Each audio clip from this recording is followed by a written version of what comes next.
I wanted to do three things, I think, three things that are quite important. So I teach economics at NTU. I've been here for 8 years now. Prior to that, I was East Midlands Development Agency's skills and employment geek. I spent some time in the UK, commissioned for employment and skills, writing speeches around the government's skills strategy, so you might have thought I'd be better at this stuff. So I want to talk about research, probably 5 research projects I've been involved in since 2011, 2 of which have been student-led, around the nature of Nottingham and the challenges that we're facing, trying to give us an independent view as possible of that. In doing so, particularly as we are fast on the heels of an election, with students, it's really nice that Aaron, one of our final year students, could come to this. We're looking at whether or not economics measures the right stuff, where it measures what really matters to ordinary people. My concern, and the concern of many economists, I'm not actually an economist, I'm a very bad economist and former historian, is the language we use as economists: GDP, inflation, employment, earnings, income, wealth. How are earnings, income and wealth all different? There tends to be an assumption you all know what it is that we're talking about. This language is the vocabulary of capitalism, but it has become a little bit like economists as the chief and shaman whispering mysterious words in their ears and keeping that kind of language away from ordinary people. Hands up, who knows? And Aaron's not allowed to put his hand up. I hope everybody knows what GDP is. Who is confident they know what GDP is? We've got a smattering band, which is actually 4 or 5 more than I expected. Probably the biggest thing I've ever been asked, the most consistent thing I've ever asked my journalists, is to explain what GDP is. They don't ask me to tell them about where we are with GDP, what that means, where that's moved from. It's what is GDP? And clearly the thing that our Chancellor, the Chancellor of the Exchequer, will speak about most is growth rates. How is the economy growing in GDP terms? Yet we don't describe that. So I'm going to try and, in talking about Nottingham, I'm also going to try and build up our confidence with talking about the economy. And then I'm going to move on to talk about what isn't measured, what do we miss out, what gets silenced and excluded because we can't measure it, and what sometimes gets silenced and excluded because we don't think it's important. And then I had a plan, and I picked on 3 or 4 people that I knew were engaging in social action, but we weren't formally calling social action. They weren't getting support from organisations in the room, just doing things because they wanted to do things. So I had a plan of getting to a panel of people asking and answering questions and talking with an advocate. It may be that we decide to move it to a more organic thing, and that's probably a lot nicer for the young people here. The thing I really want to move towards is I've been increasingly frustrated about the amount of time places like Preston pop up in the news as somewhere with a cohesive, optimistic, clear message of how it is using public policy, social action, investment to move towards an optimistic future. Bristol potentially also doing something similar, and as skaters, a number of us know about Tampere in Finland, Bordeaux in France, Malmö in southern Sweden. All have created these coalitions of DIY grassroots movements alongside the formal economic development and regeneration. And that narrative, that optimistic narrative, and that alliance and coalition seems to be something that eludes us in Nottingham. So really quickly, I'm going to race through this, keep an eye on time. I wanted to kill a few myths first. So the first bit of work I want to talk about is some stuff I did for the Nottingham Post in 2014. The idea, myth number 1 is that Nottingham is small. That Nottingham is provincial. Nottingham is a city that we don't need to have very significant hopes for. We are bounded in our ambitions for Nottingham as a very little city, which is totally untrue. So outside of London, which is 9 million inhabitants, we have 2 mega cities in the UK, Manchester and Birmingham. And then beneath the population size of Manchester and Birmingham, there are 6 very large cities. Nottingham is one of them, very similar in size to Bristol, Leeds, Liverpool, Sheffield, Newcastle. Nottingham is twice the size of Brighton or Coventry. Nottingham is in the top 25% of cities by size in Europe. Nottingham is a significant conurbation. So Nottingham City, the unitary authority, is 331,000. Greater Nottingham, a bigger area around Nottingham that includes some of the suburbs, is just shy of 700,000. That compares to Bonn, the former capital of West Germany, 325,000. Timișoara, the smart city, the jewel of Romania, 328,000. So both are smaller than even the little Nottingham. Malmö, the second largest city in Sweden, very similar in size to Nottingham. And Belfast, the capital of Northern Ireland, again very similar in size. I doubt any or many of those cities will be describing themselves as small or provincial, yet we use those terms frequently to Nottingham. Second is, how young is Nottingham? What does our population look like? And the answer is very young. So if you use the primary urban area, the combination of areas around Nottingham City, add it all together, we have the biggest concentration of 18 to 24-year-olds than any other big city. Of the 55 primary urban areas, only Southampton and Coventry have a larger concentration. They're much smaller than Nottingham. 100,000 residents of the greater Nottingham area are aged between 18 and 24. That isn't just students, because they do that estimate in the summer when most students aren't here. We also have more people under 18 and more people between 25 and 30 than other cities. So we're a very young city, quite possibly the youngest in England, depending how we measure that. Yet the outcomes for young people, despite being a very young city, the outcomes are terrible. So the Learning and Work Institute produced a big indices of all the different sorts of ways you measure youth opportunity. Nottingham came bottom, bar nowhere in England and Wales in 2018.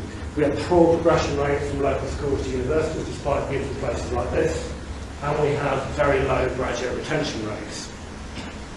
So Nottingham's a big city, potentially a big city that's not delivering the social and economic outcomes that it perhaps should do for its young population. What else do we know? So our first bit of hopefully knowledge transfer here is what GDP is. So GDP is how economists talk about wealth and progress. It's actually very simple. GDP is the value added at each stage of the production process. So we take a pair of trainers, we obviously have a leather, our glue, all the plastics, all of that. They are produced as the main components. That's one stage of value added. Then the train is designed, it's put together, that's stage 2. It goes to a wholesaler at a distributor, stage 3. It goes to a retailer with their point of sale. Each stage value is added, aggregate all that value up. That's what GDP is. Starts off with something called GVA, gross value added, and then we adjust it for taxes and subsidies, what we take off businesses and what we give to them, and that becomes GDP. And that cumulative consequence of all of the activity, the production activity of the economy, is how we measure wealth. It happens at workplaces where people live, and it misses loads of stuff. So we only measure a tree when we chop it down. We don't measure what overwhelmingly women still do, which is care work. Care for elderly relatives, care for children. Economists, bless them, call it unpaid domestic labour. One of those things that keeps society ticking along isn't measured in GDP. We don't measure the bad things that all that stuff does. So for example, if we have a car accident due to commuting, we measure legal costs, we measure health costs as good things, contributing to value added. We don't measure the terrible personal and social cost of that. We don't subtract it from GDP. GDP is the accumulation of all of that production and distribution services. The UK has lots of it. In GDP alone, we're the 5th wealthiest country on earth. We used to be the 3rd wealthiest. Recently, China and now France picked us. But, and we'll see in a minute, we are the 15th happiest. So we're one of the richest economies on earth, but we're towards the bottom of the top 20 in happiness. So, UK is wealthy. Nottingham is also wealthy in terms of our gross value added. We have a combined economy of £9.7 billion a year. If we divide that by people per head, we have the 4th biggest of any urban area outside London. So Nottingham, in terms of GDP, is a rich city as well as being a big city. So it's a rich city. That's us stacked up against all the other core cities. So Nottingham is the smallest population, but the 4th largest GVA. We've got a bigger amount of wealth produced per person that lives here than the UK average. We're wealthier than Birmingham in those terms, that second city of the UK. So we've got a large economy, however you cut it. So that's what happens at workplaces in the city. Surely we're benefiting, surely there's a trickle down, surely that's making us amongst the highest earners, the best income in the UK. This is a measure of income to the household sector, it's called GDHI, gross disposable household income. Not only does Nottingham have the lowest household income anywhere in the core cities, the lowest of anywhere bar nowhere in the UK, and have been for several years running. So Nottingham has nowhere that has a lower GDHI than Nottingham City. So we create about £27,000 worth of wealth per head in GVA. We take home to our households just over 12,000 in income. So something is happening in the way that Nottingham produces wealth and the way that goes to its residents. Commuting is a big factor in that, but also the structure of the economy, the quality of work. This is how happy the UK is compared to elsewhere, and this is what matters. The dark purple is wealth, GDP. So wealth is important. Most countries that are happy are also wealthy. But the other things that are important are social support, the support we have from our communities, the social welfare safety net, how close and friendly we feel with our communities and families, whether we can leave our children confidently with a neighbour, etc. Healthy life expectancy is the other big one. So health, social support, alongside GDP. And that's where the UK does much worse. So if we're rich in terms of GVA, 9.7 billion quid, surely we're happy. These two things are closely associated. These are mythical charts. Life satisfaction, score of 0 to 10. The ONS measure this every year. The dotted line is the UK, the spotted line is Nottingham, the red line is Nottinghamshire. We're getting less happy with our life over time, while the UK overall is getting happier, the gap is increasing. That's happiness. How happy do you feel? Nottingham is spotted. We had a bit of a peak in happiness. We're now back down to where we were, a little bit below where we were in 2011-12. How anxious is one of the few things where we outperform the UK. We're better than the UK average when it comes to anxiety. The dashy line is the UK, the dotted line. So we've had a peak in anxiety. Within that data, we also have a very high proportion of people who are very anxious. Coinciding with that period, in Nottingham, we also saw a loss of 13,600 jobs between 2015 and 2017. So good and bad work are big factors here. And if you're interested in reading more about it, that's that. But surely, if we believe mainstream economics, all this toil, all this anxiety, we work longer hours than average in Nottingham, we're more skilled than we used to be, our skills have increased more than average, surely workplaces benefit from this. So the second thing I'd like to make sure we all understand, so we can be informed voters, what productivity is. So alongside GDP, productivity is another one of economists' shamanic rituals which are chieftains in a mumbled, hush-hushed voice, and we don't want the commoners to understand. Productivity, again, is a very simple idea that is not well explained. Productivity is simply how efficiently you create that wealth. You've got factors of production, land, resources, labour, time being very important. How efficiently do we convert that into GDP? So we can measure that in terms of GVA per hour worked, GVA per worker, etc., etc. Economists don't agree on very much, but they do tend to agree that productivity is very important. It helps us be more sustainable. The more we produce for less. It helps us increase our living standards over time. It helps us be competitive if you believe that countries are competing with one another. So remember, we've got we create lots of wealth. We don't create it very efficiently. That's Nottingham, that's the UK. So not only are we not very productive in terms of GVA per hour worked, we're getting less productive compared to the UK overall. So it seems that the bottom line is hurting with all of this stuff. Nottingham is actually the fourth least productive local authority in England and Wales. Only less productive places are Torbay, Blackpool and Cornwall in the Isle of Scilly.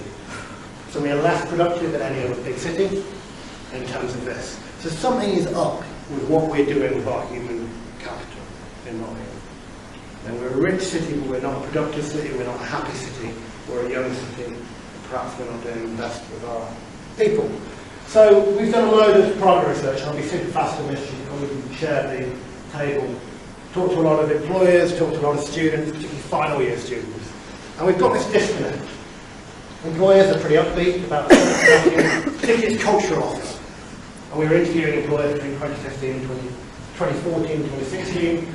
At this time when Nottingham's music scene was really booming, we had several bands that were breaking through. We had Steve and Matt calling Nottingham New Manchester, etc., etc. Sporting assets.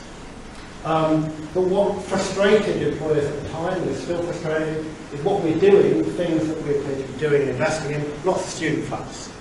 So we had both our vice-chancellors of this place and the university down the road were saying, stop building student accommodation, please, we've got too much. We're still building student accommodation. The reason the number of property development firms are particularly frustrated about this is because of the signals. They saw too many student flats meant a lack of visible young professional and affordable family accommodation. The other thing they were frustrated about is lack of a coherent story. We're not packaging our assets in the way that potentially Manchester does. Manchester in the original model, for example. We'll see something from Tampere in a minute. Students, so almost 50 final year students were interviewed a couple of years ago, really like the university, so us in the University of Nottingham could be very happy. They really liked Nottingham as an experience, but they knew almost nothing about it. So when we were like weird uncles quoting these bands at them, this booming cultural scene, most students are totally unaware of it. By most, I mean the vast majority of those that we were interviewing.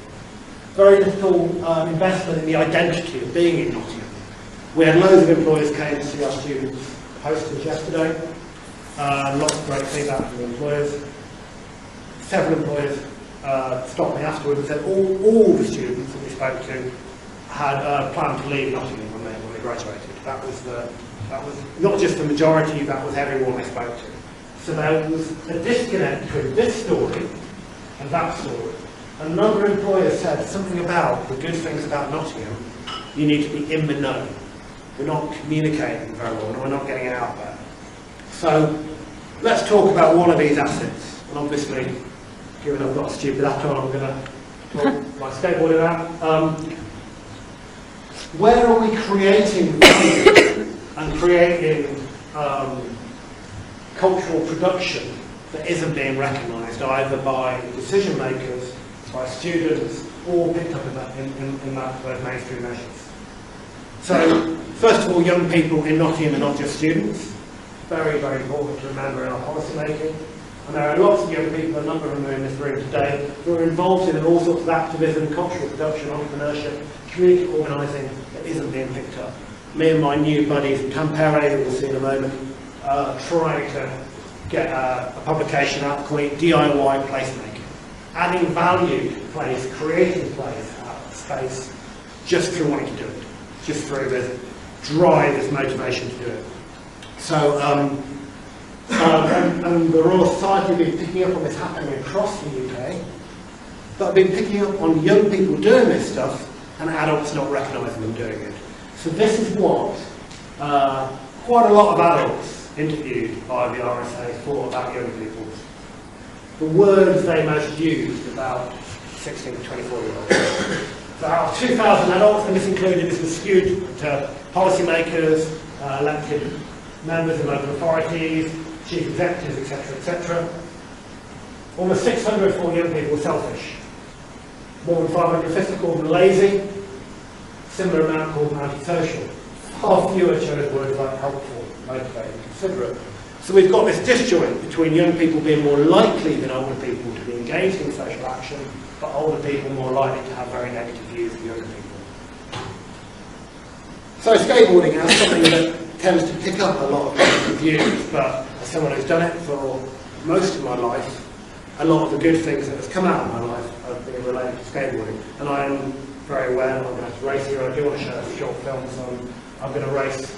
So skateboarding is not niche, it's massive. Around 50 million active participants at the moment. It's so massive that the likes of Nike have it as one of only five sports they provide bespoke equipment for. We have Vans on our doorstep, VF Corporation, a $6 billion company, the third largest footwear manufacturer on earth, just by experience, their Northern European headquarters. So we've got all these assets. Skateboarding is interesting because it's not just a sport. It makes us normalise failure. We try and try again. I desperately wanted to kickflip when I was a kid, jumping in the air, flipping the board underneath you, catching it with your feet because it looks super cool. It probably took me more than 1,000 goes before I did the first one. But if I could bottle that and bring that into higher education, American education is called grit. A mixture of resilience and perseverance, of positive goal setting. It also gets all these octopus-like tentacles and other interests. Photography, film, fashion, design, fine art, architecture, we'll see in a moment, landscape design, construction, engineering. And a number of cities have bottled this very successfully, and they've used it as a way of active placemaking, which is what we're trying to do in Nottingham. So Nottingham's got a rich history in this, going about 50 years, using unloved spaces. I'll come back to that in a moment, that's where I'm going to play a video, but a little faster. We've been doing the kind of placemaking that my old employer, Andy, used to do, but we've been doing it on a shoestring. So in the last few months we've been in the Atlantic magazine, we've been in Newsweek Japan, we've been on BBC Online several times. We did a big set-piece event in Broadway, we've been having big double page strokes in Left Line, all just doing the sort of stuff we do anyway. Social action. Skateboarders love place and space. Skateboarders are motivated to try again. We're motivated to do things together. And these are things we can bottle. That's Alex Holford. No one, as far as we know, has done this ever outside of Tony Hawk's kind of creative structure.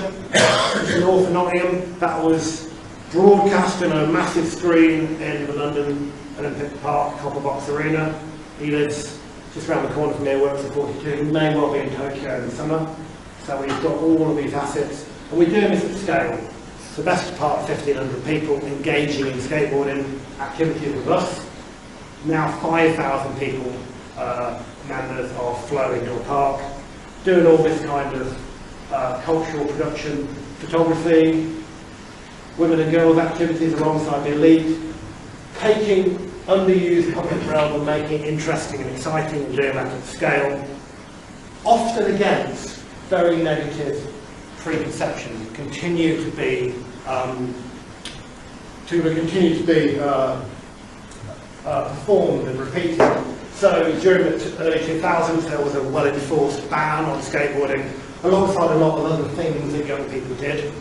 So I got bundled into the back of a police car in my early 20s because it started to rain and I pulled the hood over my head. At that time we didn't like hoodies in Nottingham.